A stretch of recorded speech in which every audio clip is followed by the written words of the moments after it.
Another day on Whale Island. OK, stand by, breathe in. And out. And in. And out. Portsmouth field gun crew. Ho! Steady double. March. Bring it in, Dean! Bring it in, John! Bring it in, bring it in, bring it in, bring it in, go!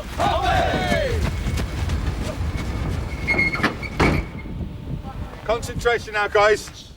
It's strictly men only. God here is the #1 trainer, Chief Petty Officer Pat Patilla. Go out, back and home, clean, give steady drill. Don't chase nothing, just do your fucking job and do it deliberately. In your minds, run out. Happy? Yes, sir! If they don't do as the trainer tells them, then they do get hurt, and they get hurt because they're throwing 1.5 tons of equipment around at speed, and they're putting their body in the line. They volunteer to do that. And that's what field gun's all about.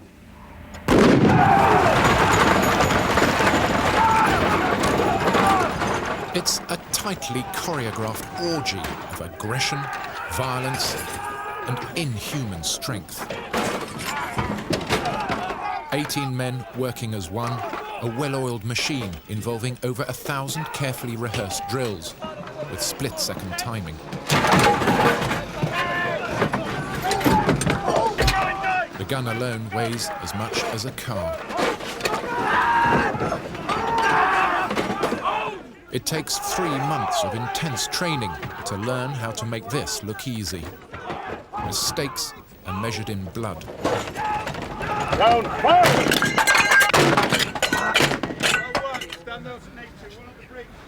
Portsmouth A Crew's team captain is Nasty Neil Jones. It must make you a better person because there's self-discipline you have to instill into yourself. This is the ultimate. It's the best leadership course in the Navy. You can't do any more than this. Another field gun veteran is Kerry Packer. Without, sounding arrogant in that, you've got to have something special inside yourself to be able to pick yourself up and go again and again and again for an 8-9 week season. The men have just one purpose in life: to win the Royal Tournament. But nor is losing an option for their arch rivals, the Fleet Air Arm and Devonport.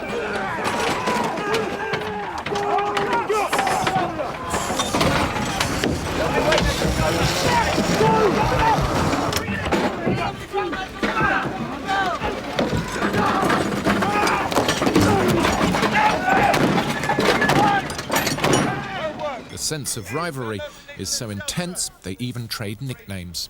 The Oggies, because they eat lots of passes and they're fat. That's the Devonport. That's the Devonport lot, yeah. And the Waffles are wet and flipping useless. That's the Fleet Air Arm. That's the Fleet Air Arm, yeah. And they call them the Pompey Faggots. Hey! No! Barry Homer is the #2 trainer for the B Crew.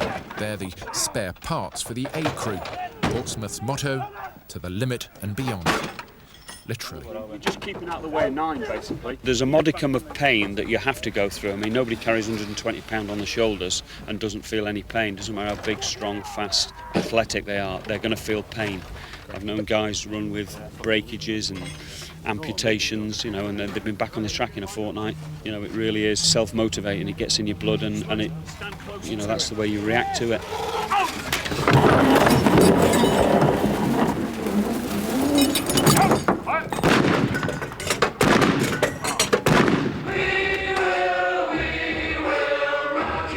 After every run, the men come here to the sick bay to see their agony aunts.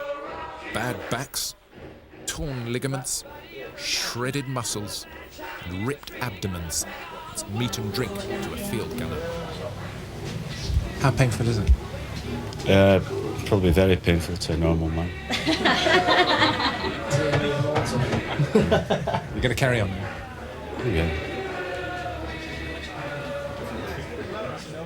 This is like a little keepsake that the boys like to keep. It's a stitch board. So, say, for instance, Ginge Full and B Crew guy, he's had 11 stitches so far this season. Danny Manners, who's A Crew, he's had 19 and so on. I think we're pushing towards 100 at the moment, so quite nice figure. Going to clean it. Okay. Do you want to clean it after she's done it? Looking at the sick bay this time of morning, it's packed, isn't it? Well, you look at the physio. It's hardly surprising, is it? No, at the end of the day, you know, people pick up knocks and stuff, and you just take painkillers. If you need a rub, get a rub, sort of thing, you know. Rob Da Silva started life in the A crew, but was forced out through injury. The gun trapped my leg up against the wall, caused internal bleeding inside, which they cut there to release the pressure. Here, where you're trying to get on the track, you've got to do everything to try and get back early, because if they say to me in 5 weeks' time it'll be all right, 5 weeks' time it'll be over for me. You must have been gutted when it happened, though. Yeah, well, virtually nearly gutted, but just one of them things. As did those feet in ancient times, walk upon Pompey's mountains blue. And was the holy Lamb of God on England. It takes 9 months before each man is physically strong enough and mentally prepared for the field gun.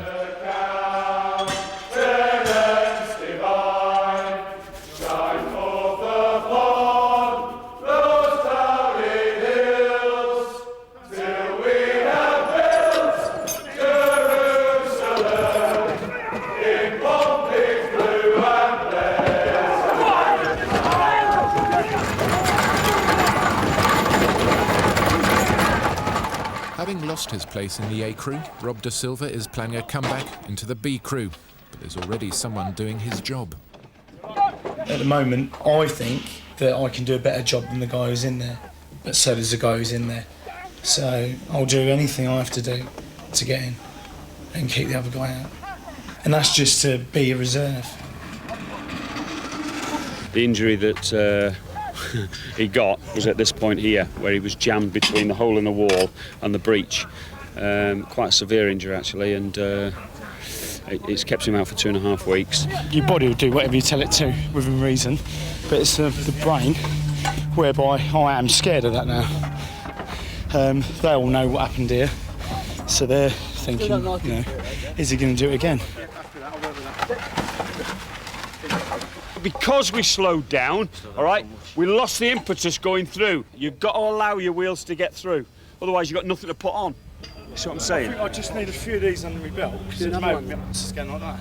And then once you get that sorted, the more I do, the better I will feel.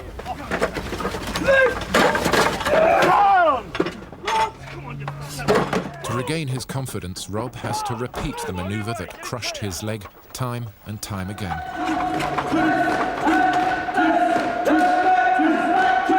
They do several runs a day. Each begins with a workout and a chant against their arch enemies, the Wafus and the Oggies.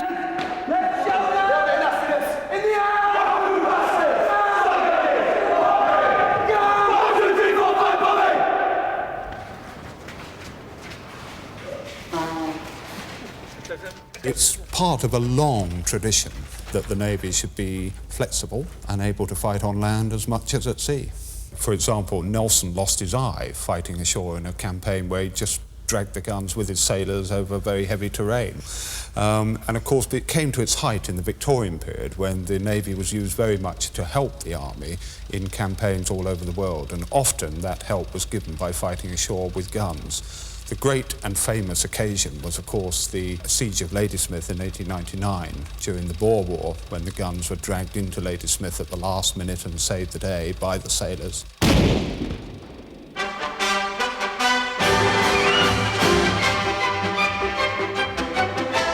By 1913, it had become part of the Royal Tournament, celebrating the qualities of the men who built the world's greatest empire.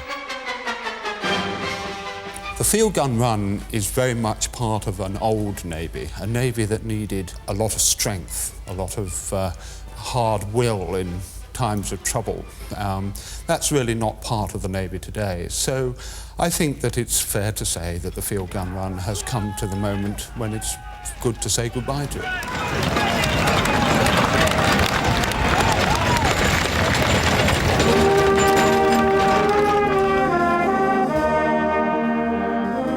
The crowd crowds still come to Whale Island. This is one of the most important days in any field gunner's calendar. Sam, how are you? I'm well. You? At this present moment in time, a little bit delicate. Shirley, Sam Clues, yeah. There he is. There's me and Ginger Turner, look. That's right. And Alan There's Crosby. me, isn't it? Well, he was a good Bastard bloke. passed away. Yeah, he died not long ago. Trev, he's now a millionaire, lives in Uruguay. Today is the day that most field gunners despise. It's reunion day, where all those legends of days gone by come down and tell you how bad you are and how good they were. Basically, reunion day, they all come down, 2 weeks before Earl's court, see how things are going, give us a bit of support. Verbal. The longer the day goes on, the beer flows and the louder the vocal support gets.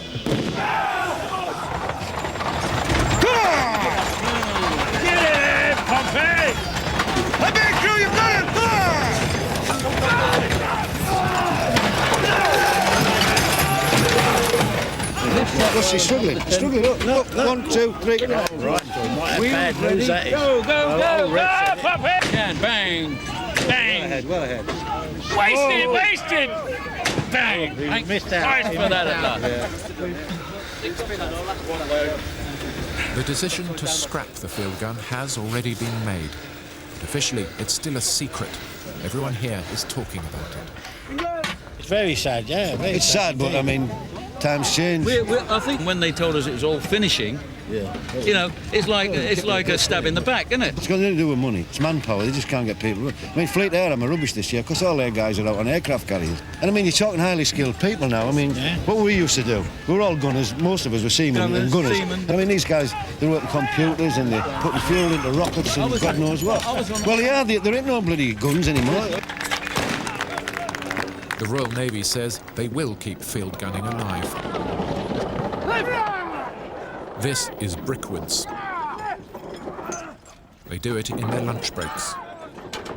That too, they say, helps build teamwork and leadership.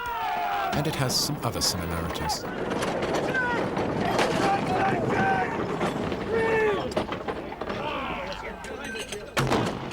It's fantastic fun. I think the teamwork is excellent, the camaraderie that builds up. I think also one of the main reasons for me is the sort of respect and the trust that you build up for people, irrespective of rate and rank, is great. Don't get any qualities whatsoever in Brickwoods compared with Command Field Gun. All they do is young, inexperienced men running up and down the car park, changing wheels. That's not Field Gun. All Brickwoods is men doing what Sea Cadets do. But they've got Wrens doing Brickwoods. That's not to be. But it may be the future of Field Gun and its name. It won't take or replace Field Gun. Nothing will.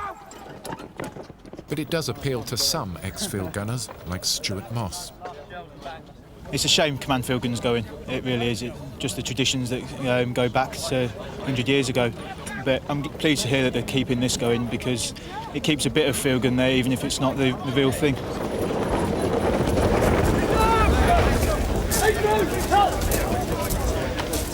Confidence is high. Only way to keep it there, clean run out. Confidence is good with you. Confidence in each other. All we should be thinking about now, first action. It's what's kept me in the Navy for a long time. I've been in 35 years now, and 25 of that I've been doing field gun. And I see every year the Navy get better men back at sea having been to field gun. And you can ask any captain of any ship who his best men are on his ship. If he's got field gunners, they'll be part of it. Crews, stand by, go!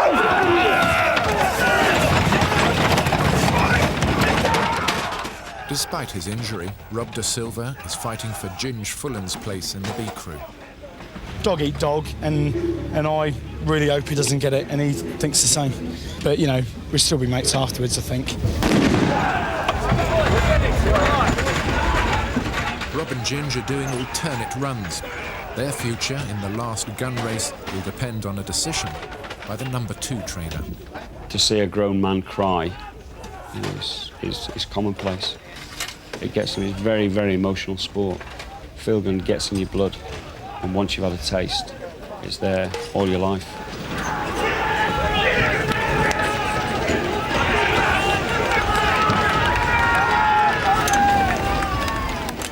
gunners say no injury is as painful as not running at Earl's Court.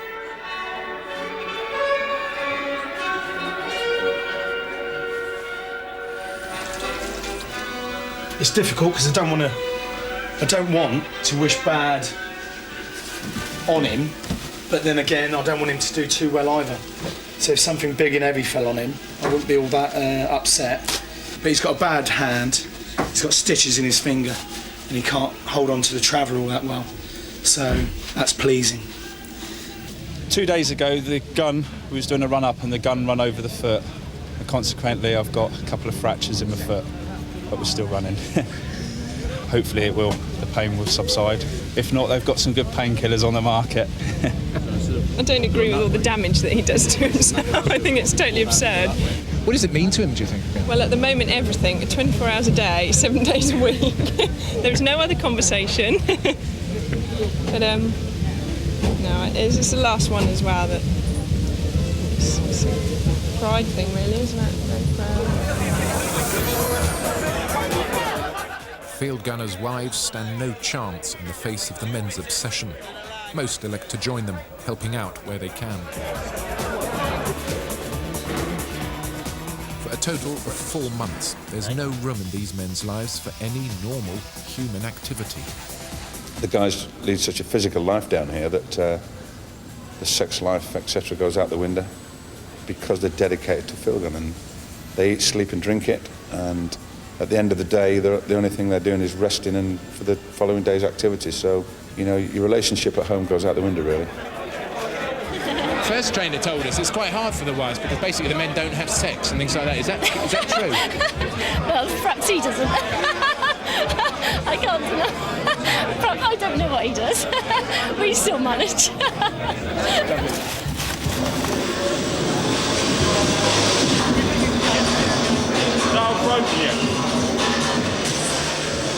Meanwhile, Rob's done all he could to prove himself a better man than Ginge Fullen for that coveted place. Well, I think the decision's been made already, hasn't it? Really, by virtue of that. I mean, technically, Fullen's the better man by virtue of the fact he's been in longer and worked with Smith longer. Yeah. But for sheer strength, De Silva gets the nod. You know, it'll be a sad loss to lose Fullen because he's been a good, you know, he's 100% a good crew man. But, you know, no sentiment involved, is there? Rob's place is assured.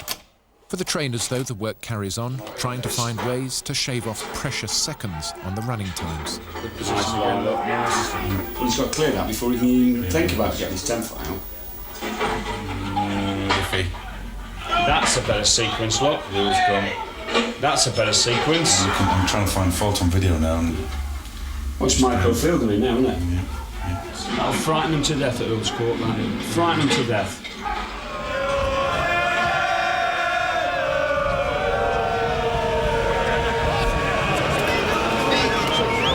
The men arrive 3 days before the Royal Tournament opens.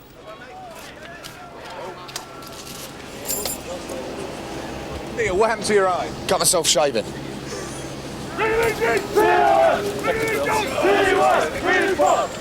Waiting for them are the Devonport team. Walk in the park. Yeah. Who's Portsmouth? Sorry? The Noah's another crew. Portsmouth hold the world record here, 2 minutes, 40.6 seconds. Devonport, though, are confident. Team's doing very well. We've pulled off some tremendous times, and at a public run week past Thursday, we did a better time than the Earl's Court record. Just check that board. Competition starts Tuesday. No, 2:40 doesn't mean anything, does it? Competition starts Tuesday. All right, and they haven't seen us yet. They'll have to fight very, very hard to beat us this year because we're in a very, very good position. And I don't give a damn what they've done down there. There's 3 teams up here. Portsmouth, who will be successful. Devonport will come second, and Fleet Air on will be third. Remember where you heard it first. While rehearsals are in full swing, the government finally announces the scrapping of the field gun.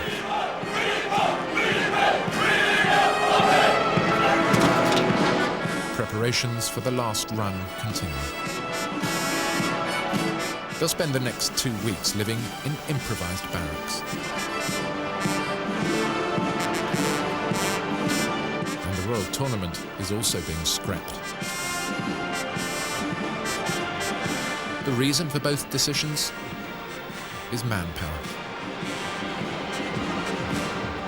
We do have a great shortage in the Navy today. We've got a lot of manpower that is short, that they have a very great stretch, and it is, I'm afraid, too much now for the Navy to bear. We have, in the field gunners, we have about 160 personnel tied up for nearly 3 months. So you're tying up, a large amount of ships' companies in that field gun. So it is extremely expensive. No real surprise, was it? They made up their minds. Come out with all the looks that they normally come up with when they make a decision like that. Yeah, absolutely disgusting. Well, I think the Navy's going to suffer a lot because of it. The calibre of men you're going to recruit, I think, is already taking a dive because of the way society's gone. They're weaker, smaller, less motivated people than they were, like us. And unfortunately, that's going to reflect in the Navy. Ian Gelboy Rembridge, or Remy to his friends, is one of 4 men, all from the same ship and running with the Portsmouth field gun. While they're at Earl's Court, their ship, HMS Fearless, is moored up in Portsmouth Naval Base. It's been getting more and more difficult over a number of years. As ships have less and less people in their ships' companies, of course, every single person counts even more than they have done in the past. And it may well be that the very person that the field gun team want has a particular trade or specialisation that we would miss. Remy is a specialist in sensors and communications. While he's away, his colleagues have to share his workload. What does it mean for you personally in your department? In the department, it means I lose 25% of my leading hands. So that puts the rest of them of a strain for doing the work. And on the section that the field gunner works on, in this case, it reduces the manpower by 50%, which leaves 1 man on call 24 hours a day.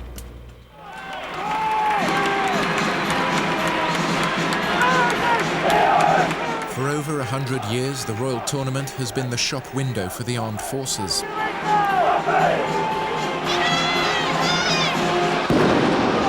It's the first race. Pompey against Devonport. For the physios, it's just too painful to watch.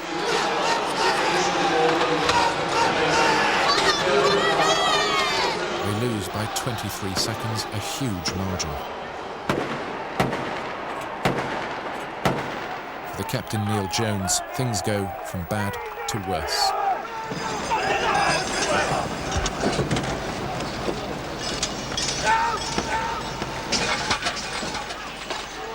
Clinically, he's dead, but he's resuscitated, hospitalised, and out of the team. In the B crew, meanwhile, the broken foot hasn't been healing all that well. Went for an X-ray again today, and they've picked up another fracture in my ankle and a depression in my shin bone, basically. So just go out and do the runs, rest it in 2 weeks, and it'll go into plaster in 2 weeks. Haven't come this far to give up now. But despite their injuries, over the 2 weeks of races, they go on to take the B Crew trophy.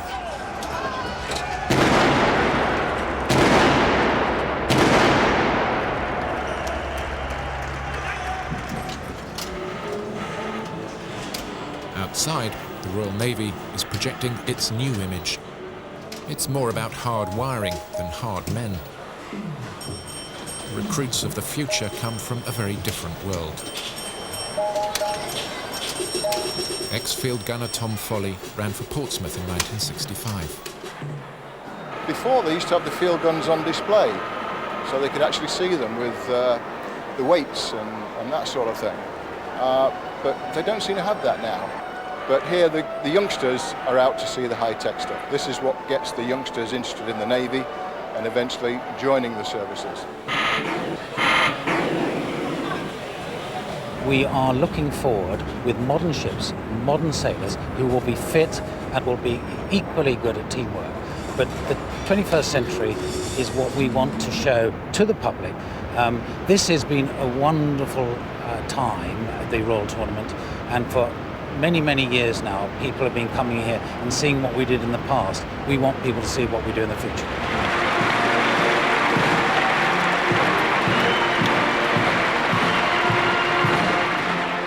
Last week, old field gunners came from around the world for a special parade. It was organised at the request of the Queen. 8 bells were sounded. Aboard a ship, that means the end of the watch.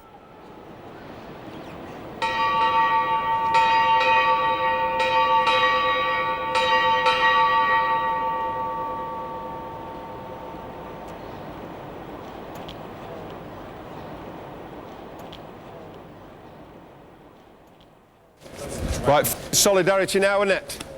The final chapter. Go out and enjoy it, enjoy it, enjoy it, f***ing enjoy it. Happy, lads? Yes, sir! Let's f***ing go then. For the very last run, all the field gunners donned black armbands. They were disobeying strict orders. Portsmouth had one of their worst ever tournaments. Devonport swept the board and they set a new world record.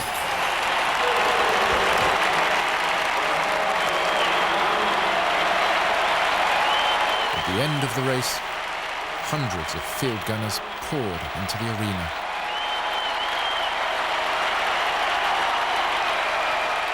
And in front of the royal box they unfurled banners.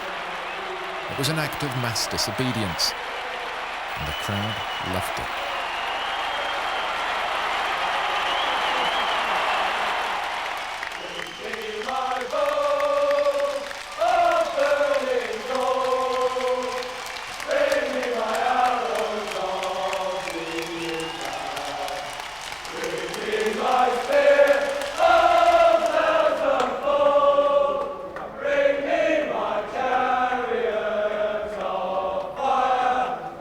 Devonport, all around it.